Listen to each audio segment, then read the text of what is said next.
고품격 대화법 클래스 다이소 시작합니다.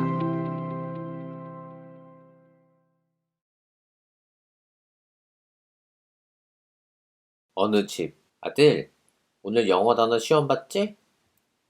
네, 20개 봤어요. 시험 잘 봤니? 몇 점이니? 19개 맞았어요.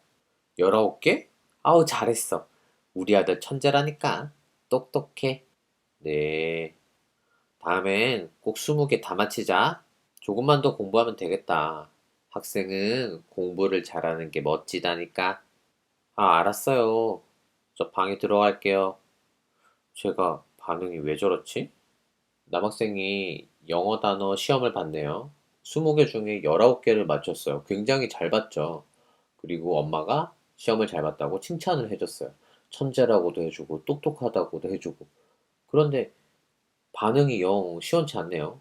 원래 칭찬을 받으면 기분이 좋아서 날뛴다든지, 혹은 시험 잘 봤으니까 뭔가 사주세요. 이렇게 딜을 한다든지 해야 되는데, 왜 이렇게 반응이 뚱할까요? 혹시 19개 맞춘 게 거짓말이라서 그럴까요? 이유는 따로 있습니다. 칭찬 때문입니다. 아니, 칭찬 때문에 반응이 이렇다고요? 기분이 안 좋아졌다고요? 뭔가 좀 말이 이상하지 않나요? 칭찬은 고래도 춤추게 하고, 기분 좋게 해주는 거 누구나 듣고 싶어 하는 말인데, 왜요? 칭찬에는 우리가 알지 못하는 부작용이 있기 때문입니다. 칭찬은 이런 부작용들이 있습니다. 첫 번째, 칭찬은 보통 우리 어떨 때 받죠? 무언가를 잘했거나 상대방의 기대를 만족시켰을 때 칭찬을 받게 되죠. 시험을 잘 봤다든지, 엄마 아빠가 생각하는 예의 바른 행동을 했다든지, 그럴 때 받게 되는데요. 그러다 보니까 잘해야만 칭찬을 받을 수 있지 않을까라는 불안감을 줍니다. 다음에 만일에 잘 해내지 못했어요. 그러면 칭찬을 못 받게 되겠죠. 그러면 아, 나는 잘해야만 칭찬을 받을 수 있는 사람이구나. 잘해야 돼라는 부담감을 가지게 됩니다. 두 번째는 칭찬에서 의도가 보이는 경우입니다. 우리가 칭찬을 할 때 진심에서 우러나와서 하는 경우도 있지만 뭔가 목적이 있어서 칭찬을 하는 경우가 있죠. 아니, 언니한테 아주 이쁜 옷을 빌리려고 해요. 그럼 어떻게 하나요? 언니, 언니 오늘따라 진짜 너무 예쁘다. 언니 너무 착해. 우리 언니 짱이야. 이렇게 칭찬을 하죠. 그러면 그 언니는 그거를 진심으로 받아들일까요? 아닐 거예요. 그죠? 야, 너 또 나한테 뭐 부탁하려고 그러냐? 하면서 상대방의 의도를 간파하게 됩니다. 세 번째는 상대방이 칭찬하는 나의 모습과 내가 생각하는 나의 모습이 다를 경우입니다. 예를 들어서 나는 영어를 너무너무 잘하고 싶어서 하루에 몇 시간씩 영어 공부를 해요. 그런데 막상 영어 공부를 해도 100점을 받지 못하는 거예요. 90점을 받았습니다. 그런데 선생님께서 오, 영어 90점? 이야, 너 영어 진짜 잘한다. 똑똑한데? 영어 천재야. 라고 말을 하셨어요. 칭찬이죠. 똑똑하다, 잘한다, 천재다. 하지만 나는 내가 영어 부족하고 잘 안 되어서 걱정이 되는데 선생님은 나를 영어를 잘한다고 칭찬을 하셨어요. 즉, 나에 대해서 잘 이해를 못하고 계신 거죠. 그럼 어떤 생각이 드냐면, 뭐야. 나에 대해서 정확하게 알지도 못하시면서 칭찬을 하시네? 대강 칭찬하는 거구나. 날 제대로 알지 못해. 라고 생각을 하게 되고요. 선생님과의 사이는 진심에서 우러나오는 사이가 되지 않을 가능성이 많습니다. 아니, 칭찬에 이런 부작용이 있으면 그럼 어떻게 말해야 하나요? 칭찬을 안 해야 하나요? 물론 칭찬은 안 하는 것보다 낫습니다. 하지만 이런 부작용이 있을 수 있기 때문에 기왕이면 조금 더 안전한 방법을 사용하면 좋겠죠. 그 말은 바로 이겁니다. 고마워라고 말하는 겁니다. 여러분은 고맙다는 말을 하루에 몇 번이나 하는 것 같아요? 많은 사람들이 뭔가 엄청나게 큰 선물을 받거나 엄청나게 큰 도움을 받았을 경우, 그러니까 마땅하게 고마워해야 되는 상황에서 고맙다고 말해야 된다라고 생각을 하는 것 같아요. 근데 그렇지 않습니다. 고마운 이유는 굉장히 많고 나는 고마운 이유를 찾아서 얼마든지 많이 사용할 수 있어요. 고마워라는 말에는 크게 세 가지 레벨이 있습니다. 첫 번째는 우리가 쉽게 사용하는 그냥 고맙다고 말하는 거예요. 레벨 2는 뭐냐면 고마운 이유를 함께 말하는 겁니다. 그리고 레벨 3은 고마운 이유랑 또 상대방의 행동이 나한테 어떤 영향을 미쳤는지 영향까지 같이 이야기를 하는 거죠. 한번 예를 들어볼까요? 상황을 가정해 볼게요. 학교에 왔는데 옆에 친구가 와서 얘기해요. 너 사회속제 했냐? 사회속제? 숙제가 있어? 오, 사회속제 오늘 6교시에 검사하잖아. 안 하면 남아서 하고 간댔어. 얼른 해. 이 상황입니다. 이때 아 진짜? 아 큰일 날 뻔했네. 얼른 숙제해야겠다 하고 그냥 해버리면 안 돼요. 도움을 받았잖아요. 고맙다고 말을 꼭 해줘야죠. 첫 번째는 그냥 고맙다고 하는 거예요. 땡큐. 두 번째는 고마운 이유를 함께 말한다고 했죠. 야, 숙제 알려줘서 고마워 라고 하는 겁니다. 세 번째 뭐냐? 나한테 어떤 영향을 미쳤는지까지 이야기하는 겁니다. 숙제 알려줘서 고마워. 너 아니었으면 야 남아서 숙제할 뻔했어. 이렇게 레벨이 높아질수록 상대방은 뭐가 고마운지 정확하게 이해하기 때문에 더욱더 그 고마운 이유를 납득할 수 있을 거고요. 관계는 더욱 돈독해질 가능성이 높습니다. 말을 하기 전에 글로 연습을 한번 해볼게요. 첫 번째 상황입니다. 친구가 나한테 책을 빌려갔어요. 내가 빌린 게 아니에요. 상대방이 빌린 겁니다. 근데 빌려간 책을 나한테 돌려줬어요. 늦지 않게. 이때 고맙다고 말하는 겁니다.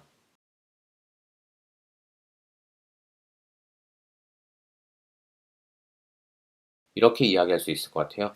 오, 야, 제 시간에 돌려줘서 고마워. 늦지 않게 돌려줘서 고마워. 이렇게 말할 수 있겠죠. 혹은 레벨 3으로 하면 이렇게 할 수도 있을 것 같아요. 오, 늦지 않게 들려줘서 고맙다, 야. 안 그래도 형이 이거 보고 싶어 했거든. 나 형한테 안 혼날 수 있겠다, 야. 이렇게 하면 될 것 같습니다. 두 번째 상황입니다. 동생이 냉장고에 간식을 꺼내면서 내 것까지 갖다 줬어요. 이때 어떻게 고맙다고 하면 될까요?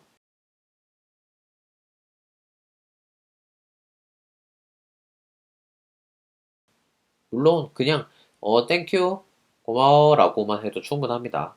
그런데 구체적으로 좀 문장을 만들어 보면 오, 야, 내 것까지 갖다 줘서 고마워. 덕분에 나 완전 편했어. 이렇게 이야기하면 되겠죠. 세 번째 상황입니다. 온라인 학습에서 숙제를 올렸어요. 근데 선생님이 멋지다라고 댓글을 달아주셨습니다. 이때 어떻게 하면 좋을까요? 내가 원래 멋지지. 이렇게 하지 말고요.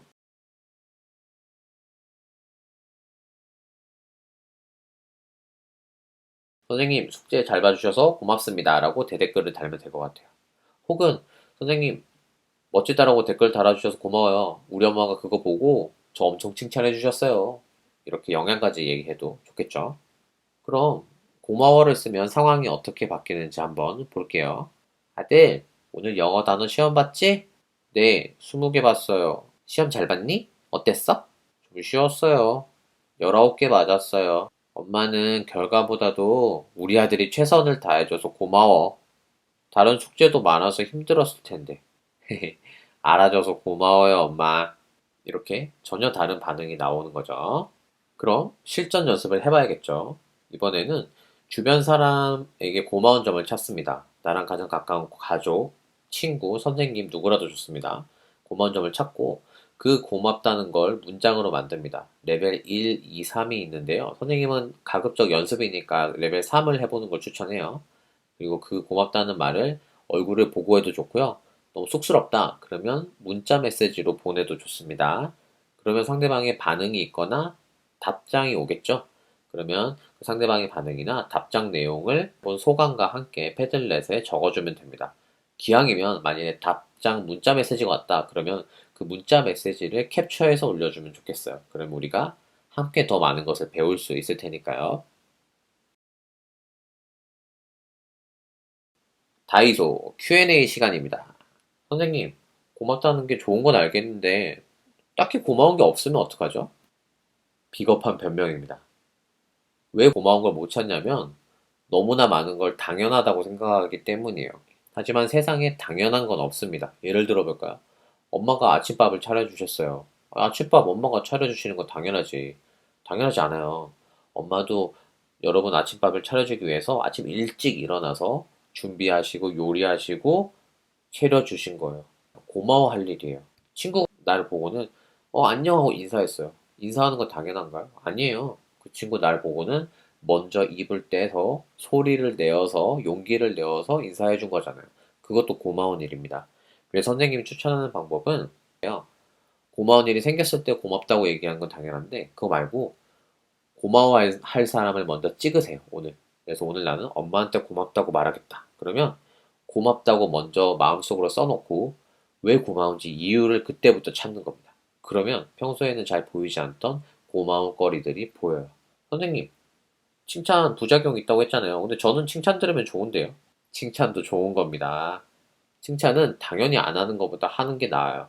다만 내가 전혀 의도하지 않았는데 아까 이야기했던 그런 부작용이 있을 수 있으니 기왕이면 부작용이 훨씬 적은 고마워라는 말을 하는 게 어떻겠냐라는 추천입니다. 선생님, 우리 엄마가 이렇게 나한테 고맙다고 말하면 좋겠어요. 엄마도 그렇게 생각하실 겁니다. 그러니까 엄마한테 고맙다는 말을 듣고 싶으면 방법은 간단해요. 네가 먼저 고맙다고 말하면 됩니다. 선생님, 제가 진짜 용기 내서 엄마한테 고맙다고 했거든요. 근데 엄마가 쓸데없는 소리 하지 말라고 하셨어요. 들어가서 공부나 하래요. 에이, 우리 엄마한테는 안 통하나 봐요. 쑥스러우셔서 그런 겁니다. 왜 쑥스럽냐? 우리 사람은 익숙하지 않은 걸 경험하면 낯설고 쑥스럽죠. 그래서 마음과 다른 말이나 행동이 나오기도 합니다. 엄마 분명히 그렇게 말씀하셔 놓고 뒤에 혼자 가서는 흐뭇하게 따뜻한 가슴을 이렇게 잡으면서 미소를 지으셨을 거예요. 쑥스러우신 이유는 뭐라고요? 낯설기 때문이에요. 낯선 이유가 뭐죠? 네가 고맙다는 말을 엄마한테 많이 안 한 거예요. 그럼 어떻게 해야 될까요? 쑥스럽지 않도록, 낯설지 않도록 지금부터라도 많이 많이 고맙다는 말을 하세요. 오늘 고마워라는 말에 대해서 이야기를 해봤어요. 이 세상 모든 약에는 다 부작용이 있습니다. 100% 안전한 약은 없어요. 그런데 이 고마워라는 말은 대화에서, 언어에서 100% 안전한 단어라고 장담할 수 있습니다.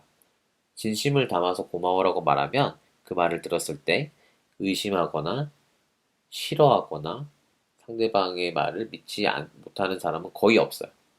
그러니까 고맙다는 말을 많이 많이 할 수 있는 사람이 되었으면 좋겠습니다. 선생님 이야기를 들어줘서 고맙습니다.